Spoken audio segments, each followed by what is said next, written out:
যা মনে চায় তাই করে।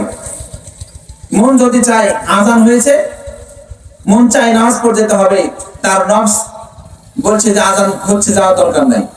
আমি বলি অনেক যুবক, অনেক ব্যক্তি অনেক নেশার সাথে, অনেক মোবাইল ফোনের গেমসের সাথে অনেকেই জড়িত। সম্মানিত উপস্থিতি ও যুবক, আমি তাদের বলতে চাই, আমি আপনি যে মোবাইলটা নিয়ে মেতে আছি, যে গেমসটাকে নিয়ে মেতে আছি, একটু লক্ষ্য করেন। গেমস, আপনি গেম খেলবেন, কিন্তু এমন করে না যে গেম যেন আপনাকে না খেলে। আপনি গেম খেলেন, কিন্তু আমরা তো গেম খেলি না, গেম আমাদেরকে খেলে। বলবেন কিভাবে? আজান হয়েছে, আপনি যদি পারেন আপনার ওই গেমসটাকে অফ রেখে নামাজ পড়তে যেতে, তাহলে বুঝবেন যে গেমস আপনি খেলছেন।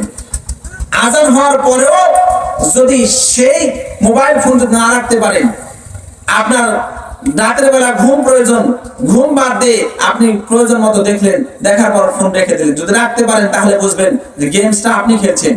আর যদি আপনার গেমস খেলতে খেলতে সকাল হয়ে গেছে, আজান দিচ্ছে আসসালাতু খায়রুম মিনান নাওম, ঘুম হইতে নামাজ উত্তম, তাহলে বুঝবেন গেমসটা আপনাকে খেলছে, আপনি গেমস খেলছেন না। আপনার মাথার সকল কিছুকে দুর্বল করে দেবে। এজন্য সবকিছুর প্রয়োজন আছে, তবে যত কিছু পৃথিবীতে আছে অতিরিক্ত করলে সমস্যা। আপনি অতিরিক্ত পড়ালেখা করেন, অতিরিক্ত খাবার খান, অতিরিক্ত হাঁটাহাঁটি করেন, অতিরিক্ত কাজ করেন, যা কিছু করবেন অতিরিক্ত হলে আপনার ক্ষতি, কিন্তু লিমিটের ভিতর থাকতে হবে।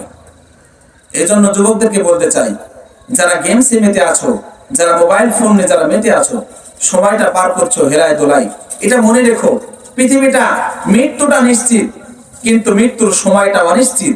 যেতে হবে এটাই ঠিক, কিন্তু কখন যেতে হবে এটার জন্য আমাদের কোনো মেসেজ বা বার্তা দেওয়া হবে না যে 80 বছরের বৃদ্ধাই শুধু মরবে, 30 বছরে 18 বছরের যুবক মরবে না, এমনটি নয়।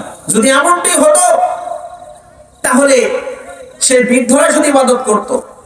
কিন্তু আজকে দেখেন যে যুবকরা দুনিয়া নিয়ে মেতে আছি আমরা, কিন্তু পৃথিবীর বুকে যুবকরাও মারা যায়, বৃদ্ধারাও মারা যায়, ছোট বাচ্চা, শিশু বাচ্চা সকলে মারা যায়। এজন্য আমাদেরকে মরতে হবে। এজন্য অহংকার করে, অহংকার পৃথিবীর বুকে যারাই অহংকার করেছে, আমি কি কম বুঝি, আল্লাহ তাআলা তাদের সেই ব্যর্থতা, আল্লাহ তাআলা তাদের সেই অহংকারটাকে সাথে সাথে পতন ঘটেছে। হেদায়েত পেতে হলে অহংকার করা যাবে না।